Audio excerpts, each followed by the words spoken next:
the political consolidation and progress side of things?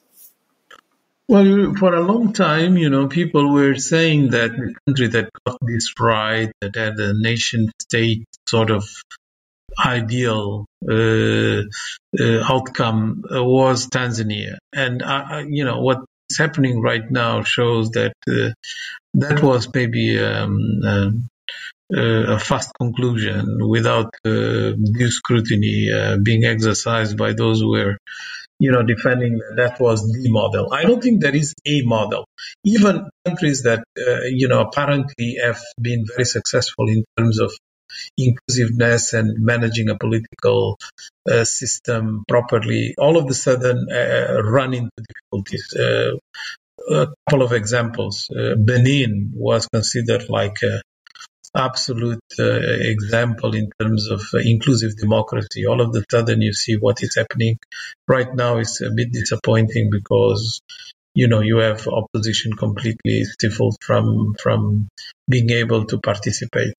Then you have a country like Cape Verde, people will say, well, it's small, but it has done very well in terms of being a nation. But they have incredible regional tensions right now that are not as much talked because the country is not in the main news cycle.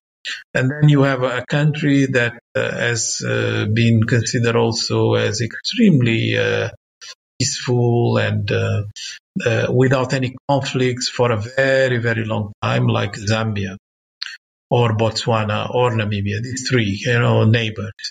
And all three have tensions of political nature, not tensions that are not managed by the institutions and the systems in place, but they are not exempt from tensions in the political system. There is turbulence.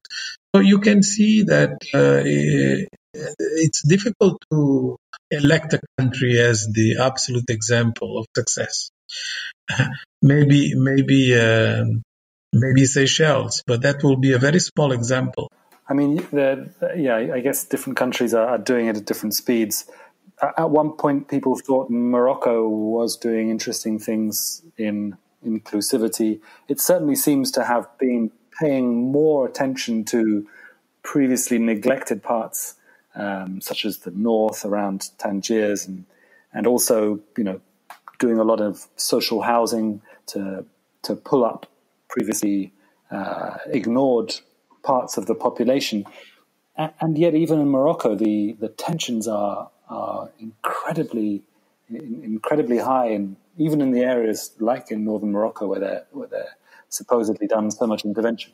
Well, they went to the extent of changing the constitution and accepting Amazigh as one of the official languages, which is very important for the identity discussion in all of the Maghreb countries. And Morocco did it, and then, it has now happened also in Algeria.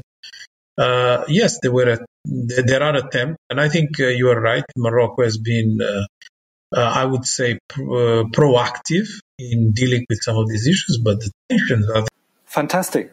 So what comes next for you? Well, I have a companion book that I'm writing with a colleague, Zimbabwean colleague, George Kararash. It's already announced. It's going to be forthcoming in 2020. But we have already almost finished the production of the book. It's a companion book because it's the same topic, but with a much more dense assessment of what needs to be done in terms of policy. The title will be Structural Change in Africa. And in fact, what we are trying to do is to talk more to the academia, which was not the case with this book of mine right now, which is more for the larger public and for all people interested in African current debate on transformation. The other one is a bit more a technical book, if you want, a more academic book. To speak to African academics or the global community? No, the global community, not just African, but those who are interested in Africa will find something interesting. But beyond Africa also, it will be interesting for comparisons, for, knowing what are the differences between structural change that has occurred in Latin America, has occurred in Asia, in relation to what is happening in Africa right now. It does seem that that is a big absence. I mean, you mention it in the preface of your book, but Africa is considered this kind of ghetto zone, and there aren't those comparisons that you might hope for. I was thinking just the other day, China, for example, has done some very interesting work on sequential opening and closing of particular sectors to kind of balance the growth of domestic Chinese telecoms players, but then also the bringing in of capital and know-how, expertise from abroad, and being quite, I guess, improvisational again on the opening and closing to balance both of those factors. There's nothing which couldn't be applied in Africa, and yet you get the East Asian development experience, told in many, many different ways, and we hear stuff about Latin America, and there are comparisons, and Africa just seems to be slightly considered apart. That's correct, and then that's what we are trying to address with this book. Starting all the way from perceptions, correcting perceptions about everything. Size to start. And going through, data points, data series that demonstrate that Africa, that most people talk, does not correspond to the real Africa. And why is that so? Why is the diagnosis of the continent stuck into, the way we deal with commodities? And part to blame are the Africans themselves.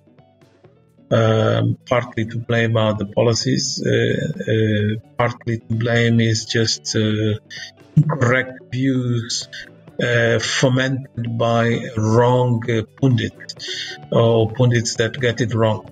So I think we have to really make an effort, and I think people like me, like George, have to contribute to that effort.